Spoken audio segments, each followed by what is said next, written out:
Hello et bienvenue dans une nouvelle vidéo. Aujourd'hui on se retrouve pour notre Will I Buy It hebdomadaire. Chaque semaine donc je me rends sur différents comptes Instagram pour checker les dernières annonces, sorties et nouveautés en termes de skincare, make-up, beauté de manière générale et je vous donne mon avis. On commence comme toujours avec la page Insta de Trendmood et j'ai tout d'abord un nouveau produit chez Fenty, enfin pas réellement un nouveau produit, c'est une nouvelle teinte de leur Gloss Bomb, c'est la teinte Fuchsia Flex. Le gloss coûte 21 $ comme c'est toujours le cas, c'est vraiment des très beaux gloss je trouve qui valent vraiment la peine, qui sont vraiment différents de ce qu'on trouve ailleurs sur le marché. J'en ai deux, je serais pas con d'en avoir plus, non j'en ai plus que deux.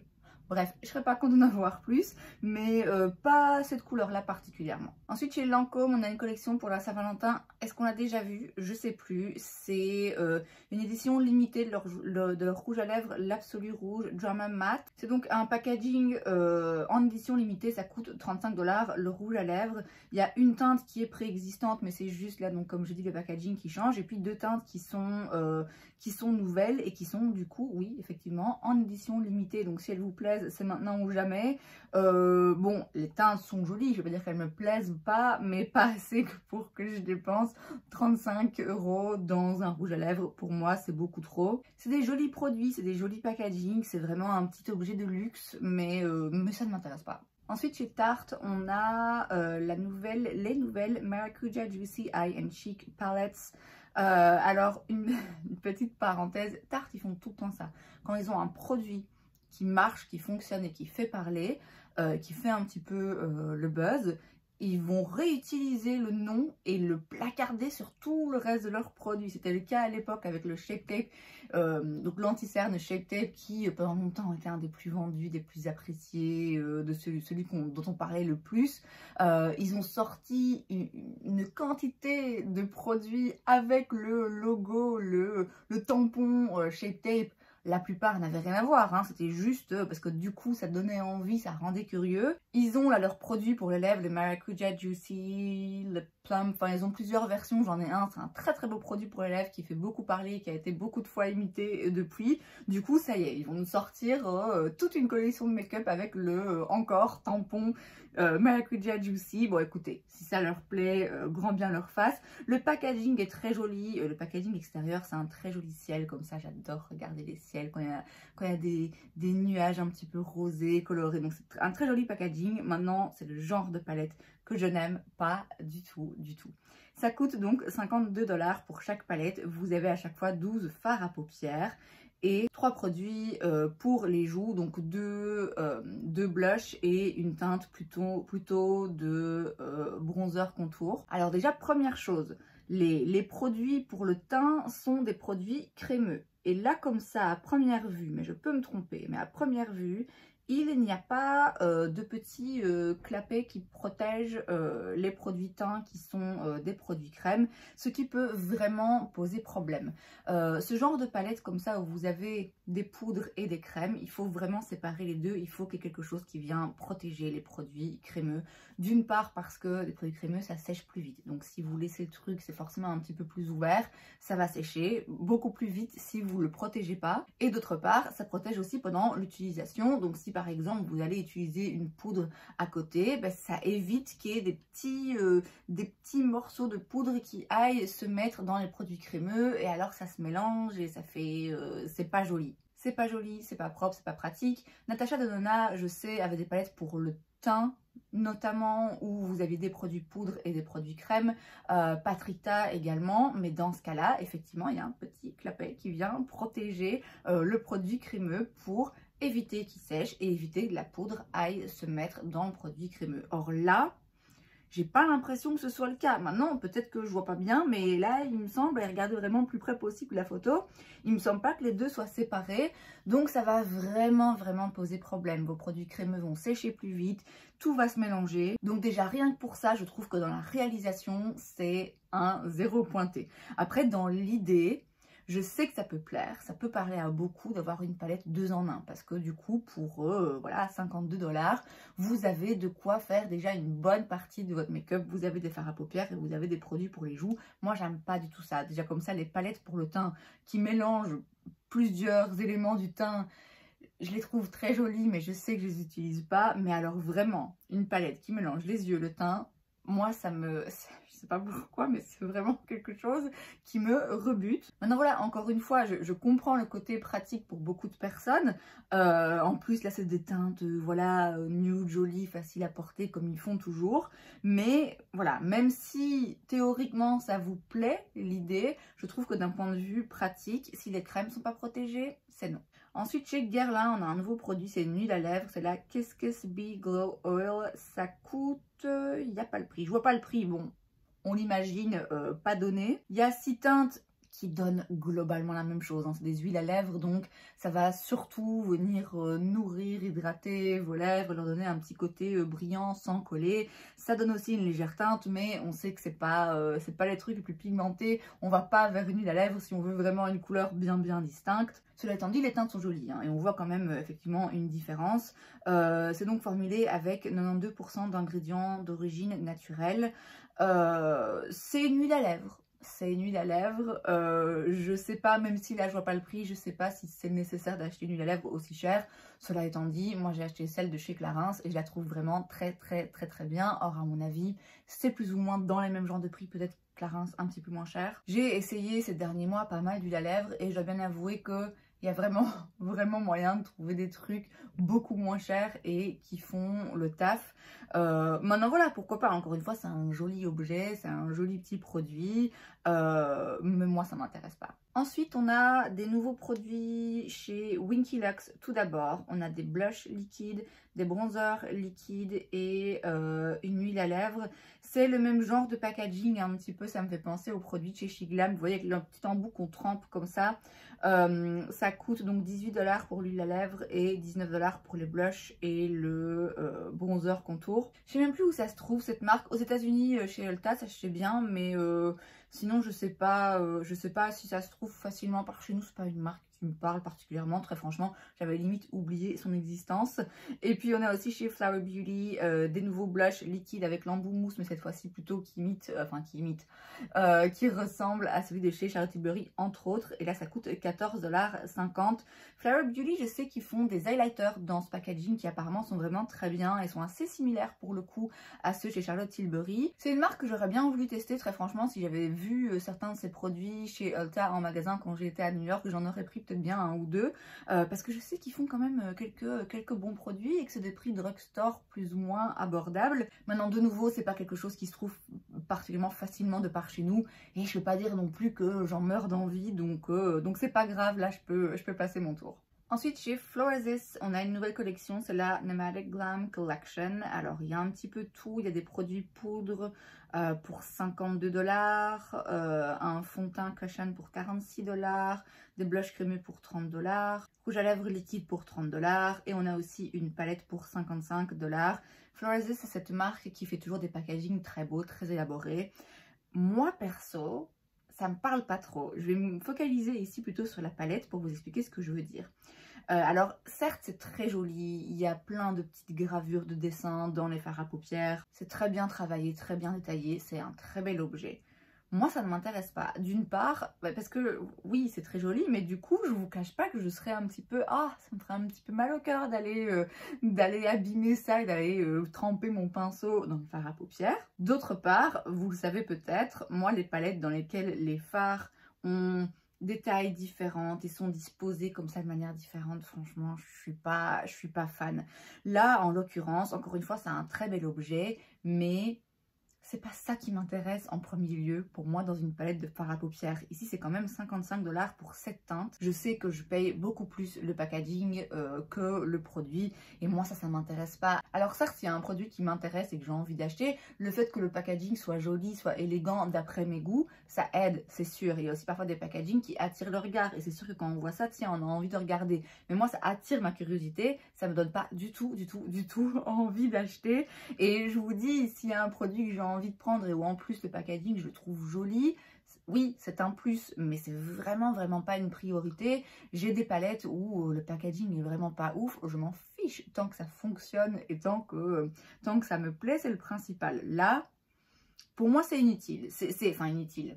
je reconnais le talent artistique, je reconnais la créativité, le bel objet, mais oui, c'est pas ça que je recherche dans du make-up, quoi. Ensuite, chez Catrice, on a une nouvelle collection pour la Saint-Valentin, c'est The Heart Affair Collection.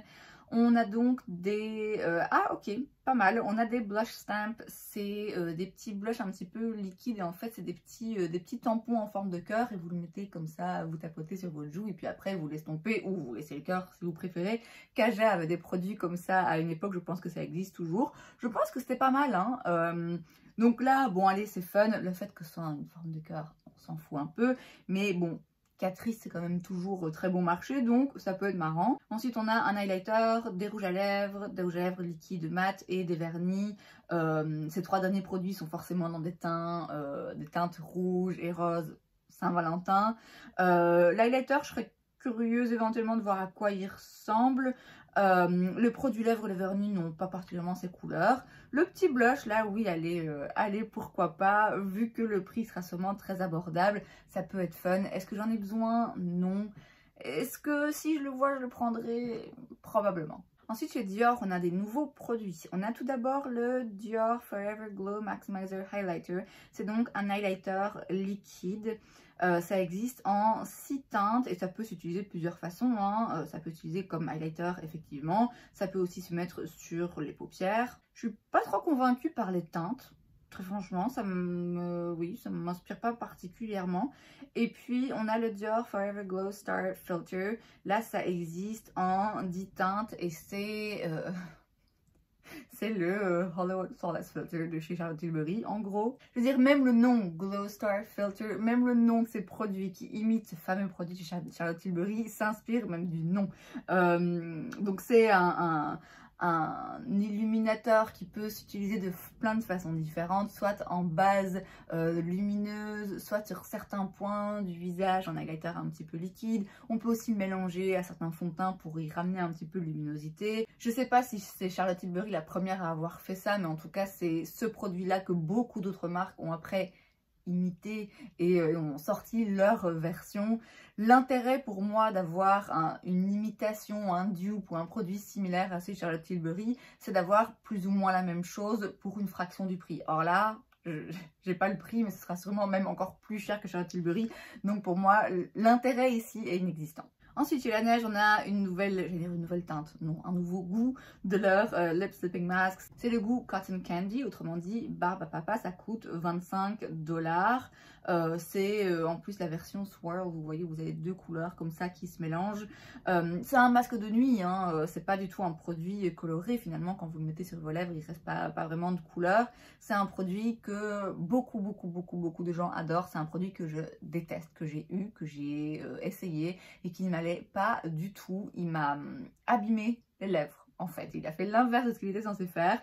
Je sais que je suis pas la seule dans le cas, mais majoritairement c'est un produit qui apparemment est très efficace, donc s'il vous intéresse, tentez-le, hein. Mais c'est vrai que moi je sais, à chaque fois ça me donne envie parce qu'en plus il sort des goûts où vraiment on a envie de s'imbiber les lèvres de ce produit, mais je sais que si je le fais je vais vraiment le regretter, donc voilà, malheureusement ce sera pas pour moi. Ensuite chez Smashbox on a une nouvelle palette pour le teint, c'est la Halo Sculpt and Glow Face Palette with Vitamin E, donc avec de la vitamine E, ça coûte 45 $. Vous avez à chaque fois un highlighter, un bronzer et 2 blushs. Smashbox, je vous cache pas que c'est aussi le genre de marque où limite j'oublie qu'ils existent, j'ai l'impression qu'ils sortent plus vraiment grand chose.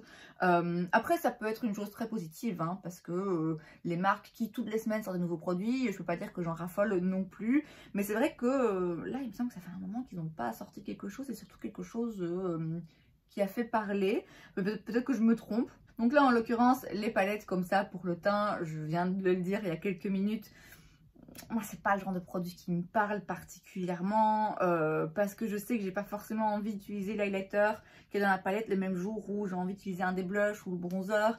Il y a toujours bien une autre couleur qui me va pas, ou enfin voilà, je trouve pas ça, encore une fois en théorie j'apprécie l'idée, en pratique je sais que c'est pas le genre de produit que moi j'utilise très souvent. Après ici j'apprécie le fait qu'il y ait 4 palettes différentes avec des teintes vraiment différentes à l'intérieur, parce que c'est vrai que c'est souvent le genre de produit, des palettes pour le teint comme ça, où vous avez deux harmonies de couleurs et ces deux harmonies de couleurs assez claires. Or là, il y en a quand même qui sont vraiment plus foncés, donc ça c'est pas mal. Ouais, moi ça me parle pas. Ensuite, chez Makeup Revolution, on a un nouveau produit pour les sourcils. C'est le Fluffy Filter Brow Duo. C'est donc un duo, comme son nom l'indique. D'un côté, vous avez un crayon pour les sourcils qui existe en 5 teintes. Et de l'autre, vous avez un gel à sourcils. Ça peut vraiment être intéressant. Même si, encore une fois, c'est vrai que les produits comme ça, 2 en 1, c'est toujours un petit peu à double tranchant en ce qui me concerne. Parce que si j'adore une des parties et que j'aime pas l'autre, je vais avoir moins tendance à l'utiliser. Mais en l'occurrence, bon, 9 $ pour un produit 2 en 1 pour les sourcils. Ça peut être intéressant, d'autant plus que il me semble que ce que je vois quand même assez souvent, c'est des duos liner-crayon ou alors crayon mascara teinté. Là, ce que j'apprécie, c'est que le gel soit transparent. Donc ça, c'est vraiment pas mal. Après, il faut voir concrètement c'est quoi l'efficacité du gel. Si c'est un gel qui tient rien, ça sert à rien. Et il faut voir aussi la texture du crayon parce que moi, si c'est trop gras, je sais que ça va pas me plaire. Mais pourquoi pas? Pourquoi pas si j'en vois des revues qui me paraissent intéressantes. C'est pas impossible que j'ai envie de le tester parce que voilà, les crayons à sourcils, ça sert toujours. Ensuite, chez Charlotte Tilbury, on a 2 teintes dans sa formulation Kissing Lipsticks. C'est donc les Hollywood Beauty Icon Lipstick dans donc des teintes rouges et rosées. On a donc à chaque fois 5 teintes de rose et 5 teintes de rouge. Chaque rouge à lèvres coûte 35 $. C'est pas mal, ça change un petit peu des nudes, qu'elle a aussi pas mal. C'est intéressant de proposer une variété dans des tons vraiment roses et une variété dans des tons vraiment rouges parce que tous les rouges ne se ressemblent pas. Et bon, effectivement, on est dans le bon timing avec la Saint-Valentin qui approche. Elle a une très belle formulation de rouge à lèvres, hein. Charlotte Tilbury, aussi bien les mats que les satins, c'est de très beaux rouges à lèvres. Elle a de très belles teintes, toujours très flatteuses, c'est aussi des très beaux objets, faut quand même pas se mentir. 35 $, c'est un peu cher. Est-ce que ça vaut le coup? J'ai envie de vous dire non, parce qu'il y a vraiment moyen de trouver des rouges à lèvres qui sont tout aussi jolis et qui coûtent moins cher que ça. Même si on veut rester dans le luxe, hein, on peut aussi aller dans des marques un petit peu plus high-end sans pour autant que ce soit plus de 30 $. Cela étant dit, voilà, c'est vrai que c'est quand même des très beaux produits. Je serais vraiment pas contre hein, l'idée d'avoir d'autres rouges à lèvres que Charlotte Tilbury, mais moi du coup je taperais plutôt dans les nudes. Ce genre de rosé et de rouge, c'est moins ce que je porte, mais enfin voilà. C'est des jolis rouges à lèvres. S'il y a une teinte qui vous intéresse, elle sera forcément très jolie et avec une très belle formulation. Mais moi, ce genre de teinte particulièrement ne m'intéresse pas. Ensuite, on a une nouvelle marque australienne qui débarque aux États-Unis. Je ne sais pas où exactement. Ça ne nous concerne pas de toute façon. C'est la marque Mako Beauty, que je ne connais pas, j'en ai jamais entendu parler. Alors en voyant la photo comme ça, je me suis dit c'est sûrement des prix de drugstore. Je me suis aussi dit quand même là c'est à la limite de l'imitation, c'est à la limite du vol, hein, très franchement. Donc ouais, je me suis dit c'est le genre de marque, ça se voit hein, dans les produits qu'ils ont là, dans les packaging, c'est ce que je veux dire, c'est le fait que toutes les marques, enfin que beaucoup de marques sortent leur version du Hollywood Flawless Filter de chez Charlotte Tilbury, donnent des noms parfois similaires, des packaging un petit peu similaires, c'est une chose. Mais là, en l'occurrence, l'imitation de ce produit, le packaging est vraiment identique. Absolument identique. Je veux dire là, si je fais pas attention au reste des produits sur la photo, pour moi c'est le produit de chez Charlotte Tilbury. Donc il y a quand même une marge, je trouve, entre s'inspirer et faire quelque chose de similaire et juste faire un copier-coller vraiment. En plus de ça, comme je vous dis, je me suis dit, bon ben voilà, c'est des produits très petit prix qui imitent ouvertement des produits luxe. Je vois aussi les produits, là, les imitations de chez Drunk Elephant. Et en fait, en voyant les prix, pas du tout. Il y a un mascara à 19 $, les bronzing drops, donc l'imitation du produit de chez Drunk Elephant pour 22 $. Alors c'est beaucoup moins que Drunk Elephant, mais c'est cher quand même. Et je m'attendais à avoir des produits à 3-4 €, quoi, vraiment. Donc voilà, moi je vous avoue que je sais que ça fait partie du jeu, de se copier un petit peu, de s'inspirer, d'essayer de faire pareil pour moins cher et ma version, et voilà. Mais là, ouais, là c'est quand même vraiment trop ressemblant, donc moi ça me met un petit peu mal à l'aise.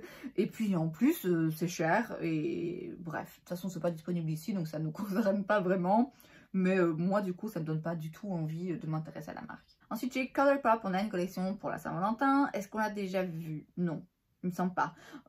C'est la Lost in Love Collection. On a un petit peu tout, comme c'est à chaque fois le cas avec Colourpop, des blushs, des produits pour les lèvres, une palette de fard à paupières, le tout dans des tons rouges et roses. Certes, c'est pas très original pour la Saint-Valentin, mais en même temps, bon, je m'attends pas à autre chose non plus. C'est pas des teintes que j'aime porter de manière générale. Quand je vois la palette, là, oui, c'est joli comme ça. Maintenant, je vois pas du tout dans...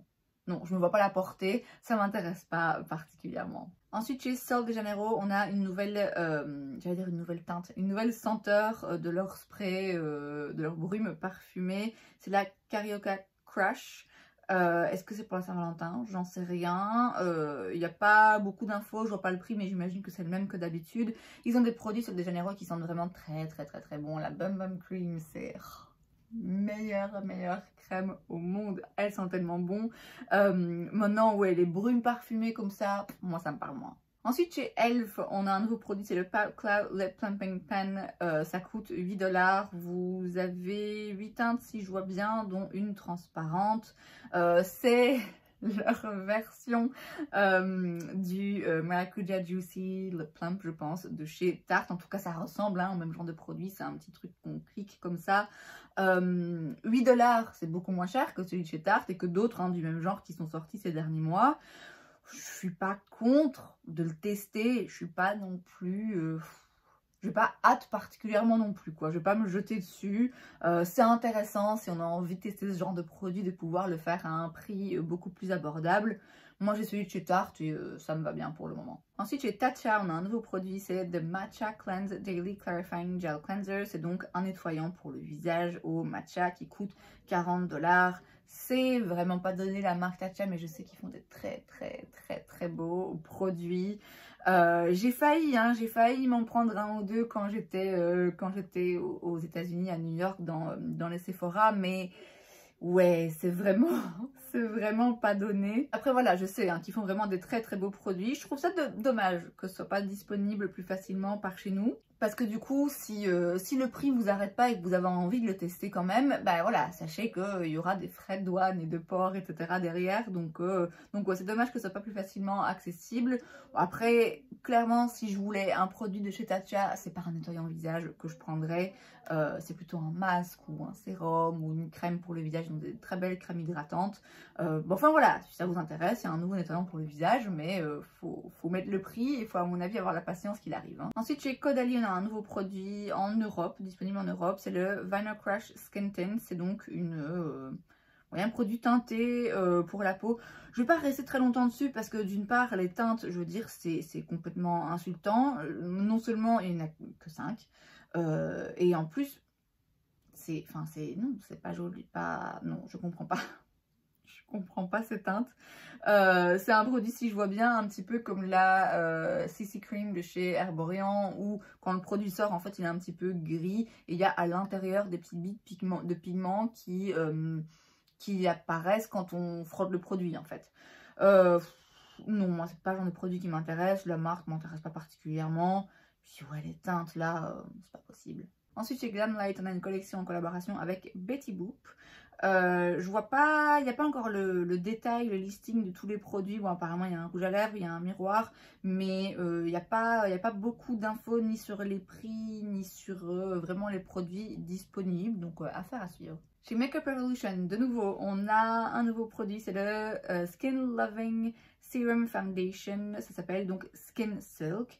Ça coûte 14 $. Il y a 20 teintes. Bon, alors 20 teintes, c'est pas dingue. Après, Serum Foundation, ça veut dire que ça va être une couvrance vraiment très légère, auquel cas, effectivement, on peut se permettre de faire moins de teintes. Par contre, dans ce cas, il faut espérer que les teintes soient quand même bien distribuées et qu'il n'y ait pas 15 teintes de beige et puis 5 teintes foncées. Vous voyez, il faut quand même que ce soit, du coup, qu'il y ait un petit peu plus de différenciation, en fait, entre les teintes. Alors, c'est un très joli packaging, je trouve, pour Makeup Revolution. C'est une bouteille en verre, un joli flacon, un peu sobre. Je suis assez étonnée, je dois dire. Quand je vois comme ça le produit sans faire attention, je me dis pas c'est un produit Makeup Revolution qui coûte pas cher et voilà. Après bon, pas cher, $14, c'est pas non plus le moins cher qu'on puisse trouver, mais bon, ça reste quand même très abordable hein, quand on voit le prix des fonds de teint et des produits de ce genre. Moi, c'est vraiment pas... Ça peut être très joli hein, sur la peau, mais moi, il me faut de la couvrance. C'est pas le genre de produit que j'aime porter de manière générale, donc ça m'intéressera pas. Chez Charlotte Tilbury, on y revient. Il y a des nouveaux crayons, du coup, pour aller un petit peu avec les rouges à lèvres qu'elle a sortis. Cette fois-ci, à 5 teintes, ça coûte $25 chaque. Donc, on a des roses et des rouges pour s'accorder hein, avec les rouges à lèvres. Il n'y a pas un crayon par rouge à lèvres, mais c'est pas nécessaire. Hein. On peut toujours faire un liner un petit peu plus foncé, col rouge à lèvres. De nouveau, elle a une très belle formulation de crayon à lèvres, j'en ai un, je l'aime beaucoup, je serais pas contente d'en avoir plus, mais alors, encore une fois, j'irai plutôt vers les nudes. On passe maintenant sur la page Insta de Point Click Vibes. Il y a beaucoup hein, cette semaine, vraiment. On va commencer avec des nouvelles palettes de chez Essence qui coûtent $14,99 chaque. Il y a beaucoup de teintes à l'intérieur. Vous avez donc deux harmonies de couleurs, une plutôt neutre et l'autre plutôt colorée. À chaque fois, il y a 24 fards dans chaque palette. Ils disent eyeshadow and eyeliner palette, donc je sais pas s'il y a vraiment des formulations différentes ou si c'est juste parce que bah oui, toujours, hein, un fard à paupières, vous pouvez l'utiliser en liner un petit peu fumé. Moi, j'aime pas trop les très grandes palettes comme ça. 24 fards, bon, ça va encore, mais ça commence à être quand même un petit peu beaucoup. Après, voilà, le prix est très intéressant. J'ai une petite palette essence qui est, bon, pas catastrophique, mais c'est pas une formulation que j'ai particulièrement envie d'accumuler dans ma collection. Donc non, là, ça m'intéresse pas. Chez Bobbi Brown, on a une nouvelle collection, c'est la Rose Glow Spring 2024 Collection, donc une collection pour le printemps. On a un highlighter, un rouge à lèvres et 5 teintes d'eyeshadow sticks, donc c'est des petits sticks comme ça de fard à paupières crémeux, dont certains qui sont un petit peu multichromes apparemment, qui sont très jolis. Très jolie, je vois pas le prix, c'est quand même Bobbi Brown, une marque un peu beaucoup élevée en termes de prix, même si les petits sticks comme ça de fard à paupières crémeux, d'une part c'est très pratique et en plus là ils ont vraiment de très jolies teintes.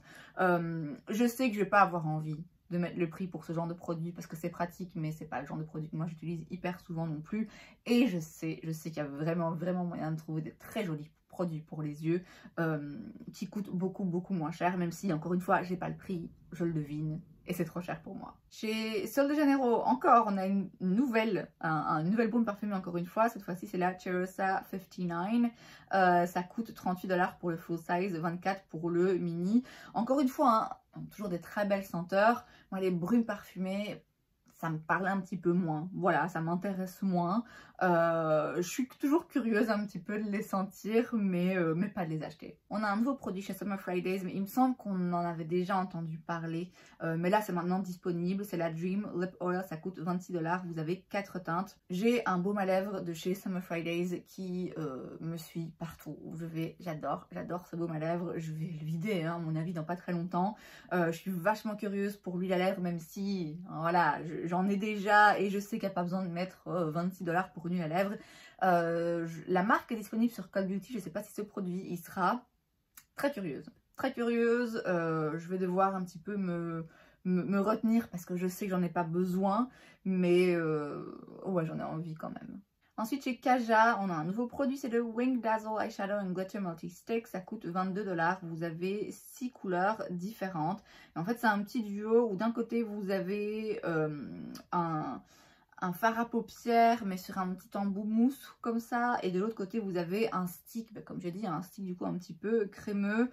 Le petit côté embout mousse comme ça, à mon avis, je crois pas que ça va me plaire. Et le côté stick, oui, bon, ça peut être intéressant, mais ouais, je sais pas si vraiment moi ça me parle. Je reconnais le côté un petit peu pratique, double emploi qui peut plaire à beaucoup de personnes qui ont envie de faire la make-up un petit peu vite fait. C'est pas forcément mon cas, et même quand c'est le cas, il y a d'autres produits que je penserais à utiliser avant ça. Donc ouais, c'est intéressant, mais moi je sais que je vais pas m'en servir quoi. Ensuite, chez Glow Recipe, on a un nouveau produit, c'est le Watermelon Glow Niacinamide Hue Drops. C'est un sérum teinté bronzant. Alors ça ressemble à s'y méprendre je sais plus comment ça s'appelle, le nom m'échappe, mais c'est aussi dans leur gamme à la pastèque là, mais c'est Dewdrops, oui c'est ça, c'est Dewdrops, qui est un sérum primer lumineux, sauf que là, bah du coup c'est en version plutôt brune, pour avoir un effet un petit peu bronzant, et donc j'imagine que c'est leur version, pour pas dire copie, des Bronzing Drops de chez Drunk Elephant. Moi c'est vraiment pas le genre de produit qui me parle, tout le monde en raffole, tout le monde pareil, hein, on essaie d'en sortir sa version. Non, non, moi ça me... Là comme ça me dit rien qui vaille. Autant le Dewdrop de chez Glow Recipe, je suis curieuse mais je sais que j'ai des produits un petit peu similaires. Celui-là, non, ça me dit rien. Et enfin, dans la marque Doll10, que je ne connais pas, on a la Doll Squad 3.0 palette. Donc j'imagine que c'est la 3e version. Ça coûte 44 $ pour 12 fards. C'est une palette de teintes neutres. Je comprends l'intérêt d'avoir ce genre de palette. Ce qui me concerne, j'en ai déjà, donc j'ai pas besoin d'en avoir une en plus. En plus, je connais pas la marque. Donc non, là je passe mon tour aussi. Et c'est donc tout pour cette vidéo, j'espère que ça vous a plu. Si c'est le cas, n'hésitez pas à laisser un like. Vous pouvez aussi vous abonner à ma chaîne parce que c'est gratuit, donc pourquoi pas. Et moi je vous vois la prochaine fois. Bye!